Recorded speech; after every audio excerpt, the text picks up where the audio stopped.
Hey, good afternoon. My name is Chris Feltz. I'm here with my sidekick, Martin Thunman, to this session, delivering intelligent data pipelines, edge data operations, and edge AI with flows, a new capability of Connect. So Martin and I are gonna tag team this session. I'm gonna talk to you first about, Chris Feltz, I work on our portfolio team for Connect. I'm responsible for our data connectivity strategy.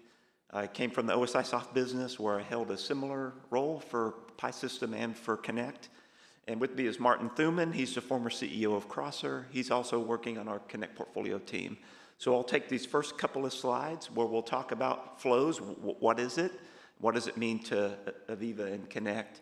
And then Martin will talk about specifically what flows are, their capabilities, some of the common use cases with flows, how you deploy and manage flows. And then I'll come back on stage to wrap this up. We'll keep you awake with the switching between Martin and me this afternoon to just close the session, and hopefully we'll have a few minutes for questions. So at a real high level, flows this new capability in Connect. It comes to us from a company called Crosser. They were a Swedish startup company, and they've been an ecosystem partner of AVEVA for many years. Martin just informed me today, I met them 2 years ago in Paris at the user conference, or the AVEVA World in Paris. But Martin shared, no, they had gone back, even back to the OSIsoft Pi World conference to 2019. So we've worked with Crosser for many years now. It's be the 7th year.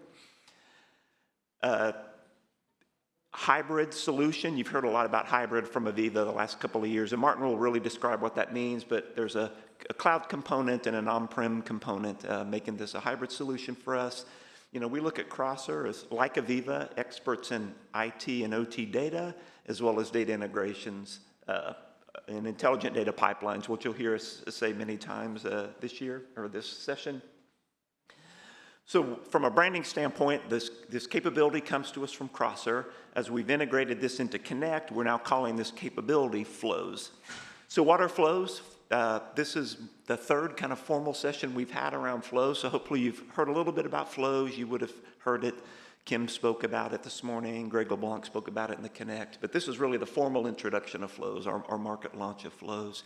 So flows, no-code, low-code solution for building these intelligent data pipelines to do things like edge data operations, to participate in an edge AI story. How this fits with Connect, you see here on the left-hand side.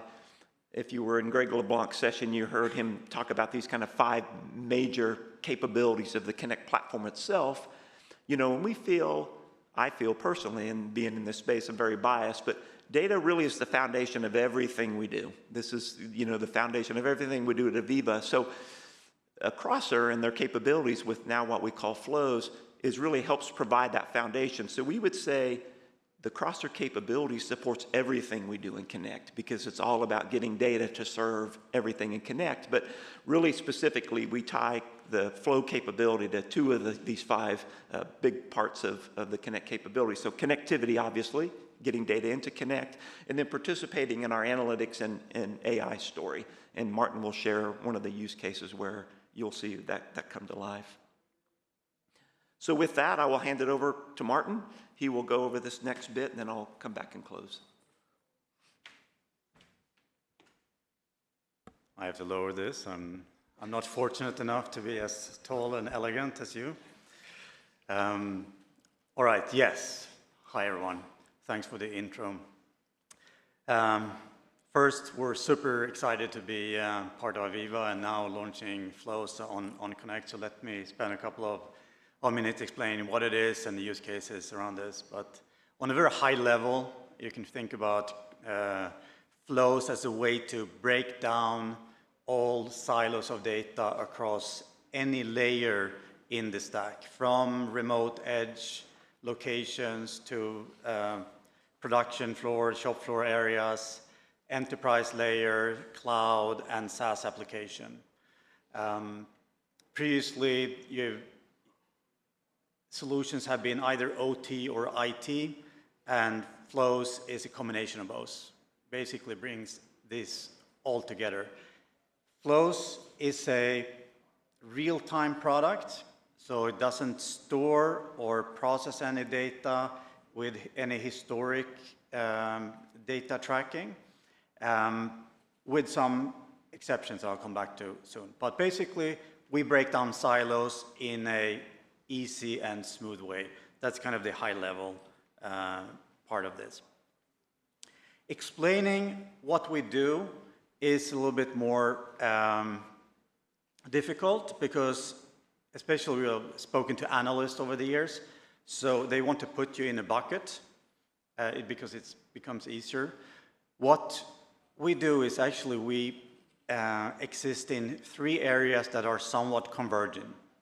If we start on the bottom left side, what's called iPaaS, which is Integration Platform as a Service, you would recognize products like MuleSoft or Boomi or Informatica, or in the old days, BizTalk. Those were kind of just getting data from one system and move it to the other system, like very plain and simple. Doesn't do anything in between, but just move data from one IT system to the other IT system. Then you have the industrial DataOps space that's been evolving over the years, and here you have a concept like Edge DataOps, unified namespace, been very hyped over the last last 2 years, I would say. This lives in this bucket. And then you have event stream analytics. You have platforms like Kafka and other cloud stream analytics solutions that are provided by the hyperscalers. Those set of capabilities are also what we define as real-time intelligence capabilities, all built into the set of capabilities that now Flow offers. So not going to cover all of these things on the right side of the slide, but basically if you would go to Azure or AWS or something else, you would have probably 15 to 20 different services around moving data. If you want file, it's one service. If it's events, it's another service. If it's streams, it's another. If it's cloud integration or automations, then it might be something else. Then it's Power Automate. So many different separate solutions where those capabilities are now captured in one solution. So this is kind of the key for us and the key differentiating factor, that we can operate in all of these areas, and we're equally comfortable with OT data as we are with enterprise like ERP system, SAP, and where we have cloud or SaaS applications. And integration in the OT space has been talked about for a long time as it's kind of a south to northbound traffic pattern. So you take data from your assets and you bring it out to some kind of storage layer. It could be Connect, it could be something else, but it's been described that way, and there you have the insights. But what we are enabling is a bidirectional data path. So you can just as well run analytics in the cloud and create triggers all the way down to your assets. So that is another key use case. Flows will also simplify moving data in and out of Connect from third-party systems and applications. So that will accelerate and simplify that pretty dramatically. We have verified that we can connect to over 800 different systems, so there's a comprehensive list, and so far we haven't found any system that we couldn't connect to. So whatever you have there, we always find some way to extract and integrate with those data sources. But validated and verified by us, it's over 800 systems. The typical use cases that we have is, we kind of package that in 4 buckets. The first bucket is then the unified namespace and the data transformation.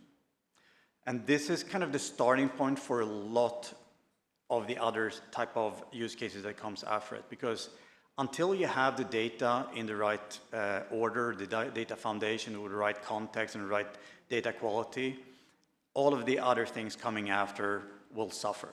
So this is a very important part that we enable through flows. So that's the first one.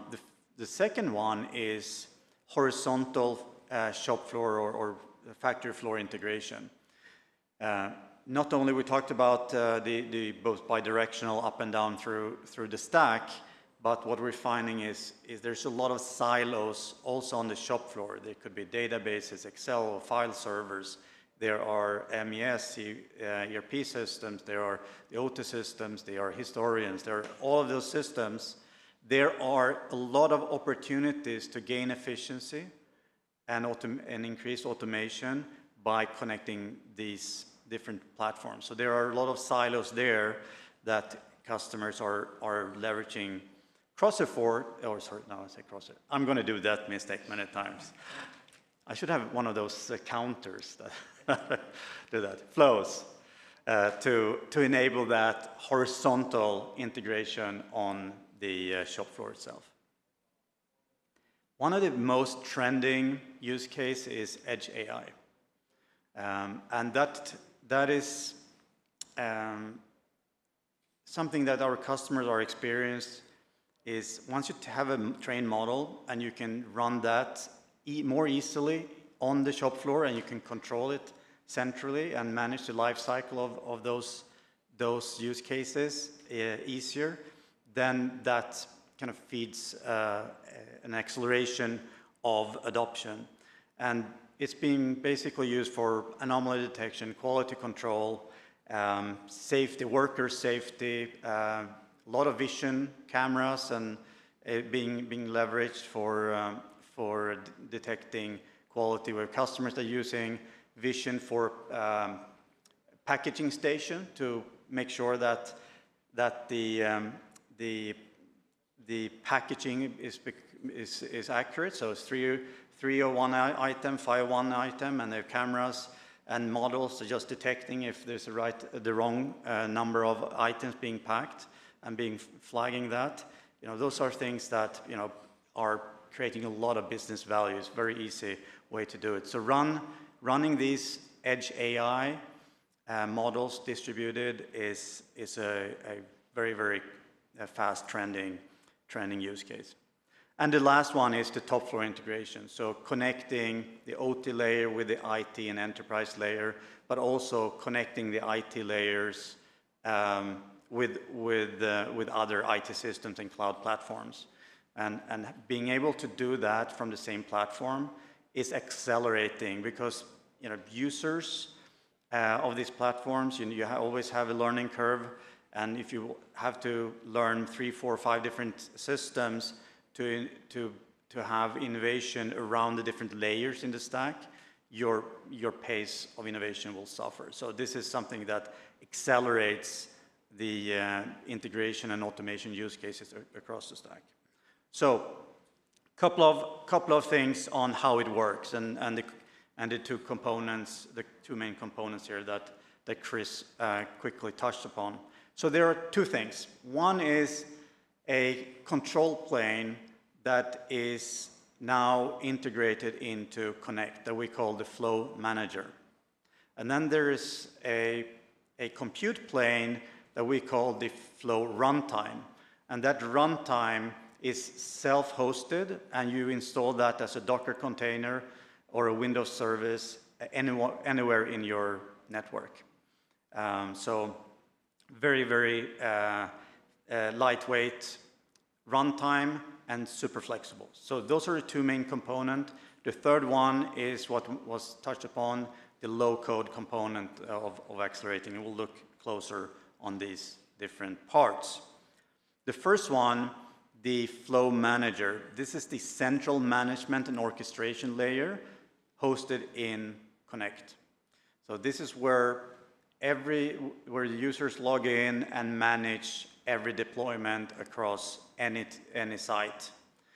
This is where we have this enterprise functionality that you would expect, like versioning control, resource library.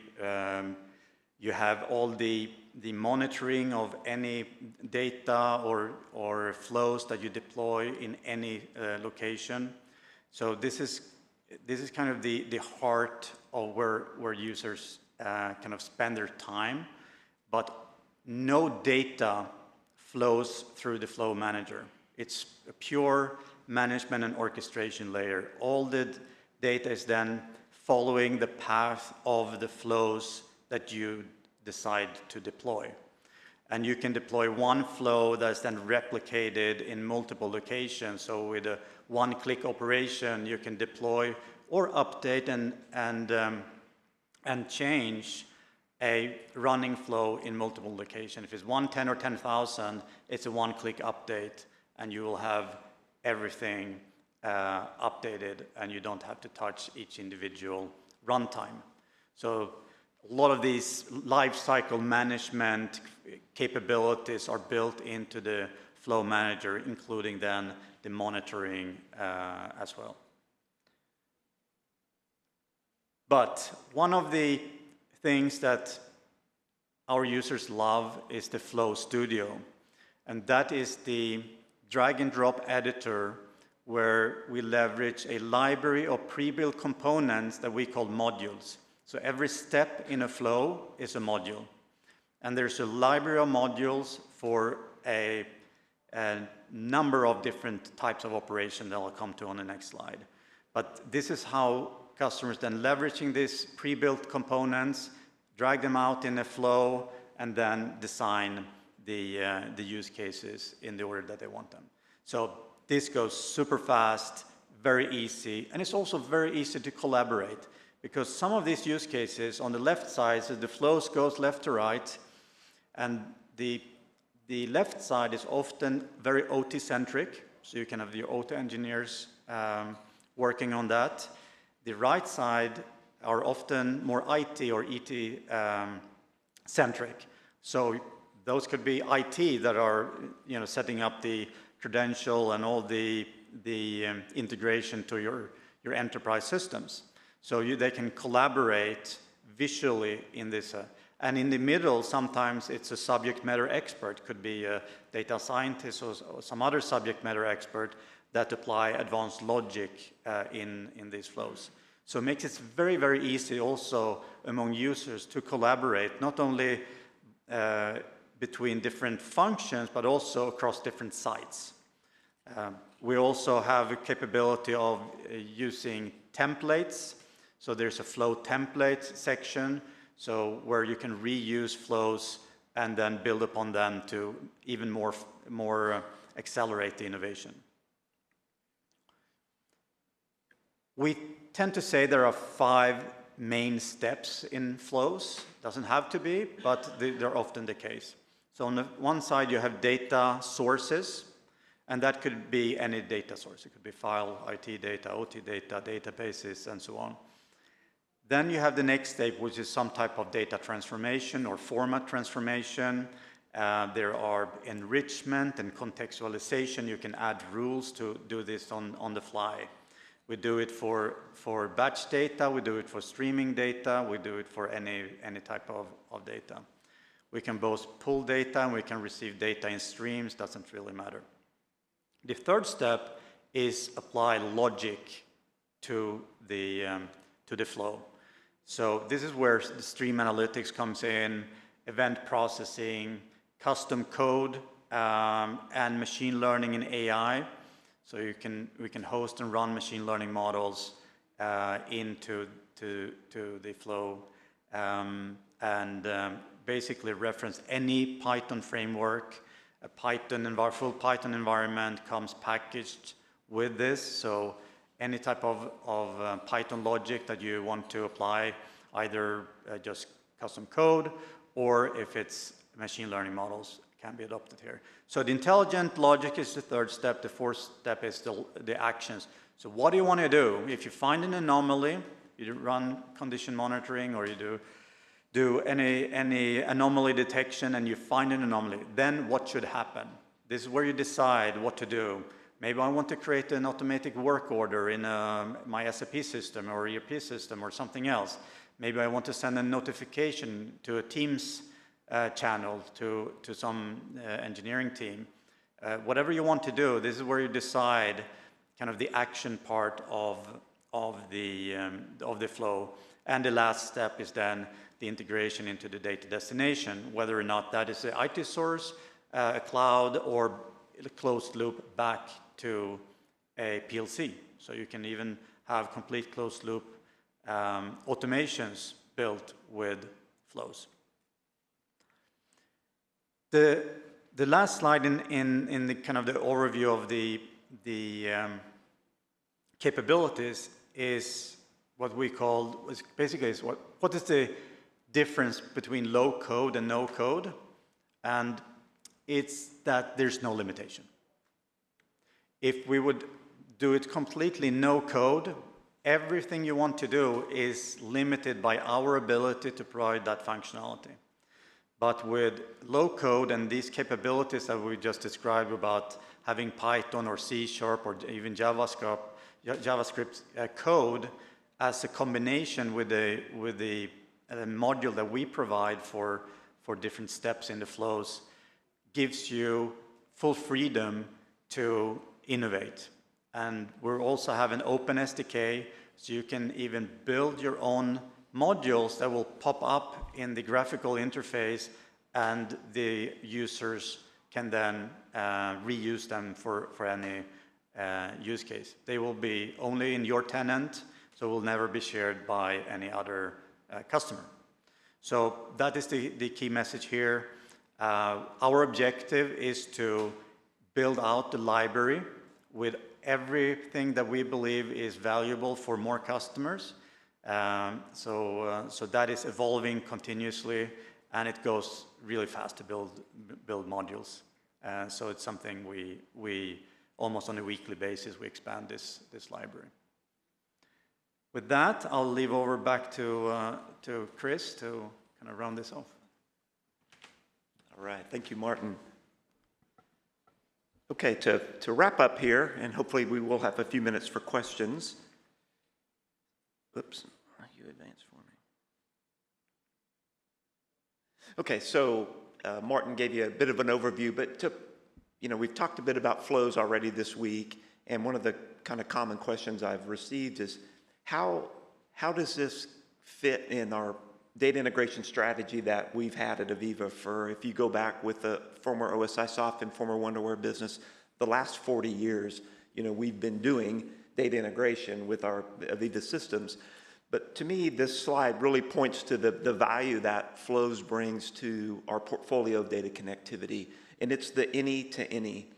So typically, as you think about if you're an OSI customer, former OSI or Wonderware customer, or a Connect customer, the typical data integration that we've delivered to you is really a point-to-point solution. It talks to a data source and it sends data to a Pi server or a AVEVA historian or Connect. But the value of flows is the any to any. So from any source to any destination, it doesn't have to be an AVEVA source or AVEVA destination. So it really fills that gap that we've had intentionally with all these point-to-point solutions. So that's really important. And another part of the any-to-any is the bidirectional data flow that Martin mentioned. Typically what we've provided to you is a way to get third-party data into an AVEVA system. But now we have the ability now, like Martin said, to send data from Connect. So maybe I send data to Connect, I run analytics on it, and then I want to send a result back to an on-prem system. Now with flows, we have that capability. We just hadn't gotten around to delivering that yet as AVEVA, save for the Connect to Pi agent that we have. So that's really the power that we have with flows, is that any-to-any connectivity. And then to me, an added value is that really nice drag and drop environment that Martin showed, all web-based, really nice work that the Crosser folks have provided to us. So how does this new connectivity fit in the kind of the overall picture of AVEVA and connectivity into AVEVA? So as you look, and this is kind of, there's some sense to this slide. If you look at the bottom, that's the connectivity that we have today. That all the ways we have to get data into Connect, either from another AVEVA system like Pi to Connect or Historian to Connect, or from third-party systems, as you see on the left-hand side with our adapters, these point-to-point solutions. So that's all existing capability that we have. But then as you see the any-to-any connectivity, we kind of purposely put flows kind of up on the side, showing that it doesn't have to come from the bottom or from your OT systems. It can really come from anywhere. And then you see also the other thing on the left is I can do that today with custom code. If I want to provide input to connect from some third-party system where AVEVA hasn't provided you any connectivity, of course you always have the freedom to build your own.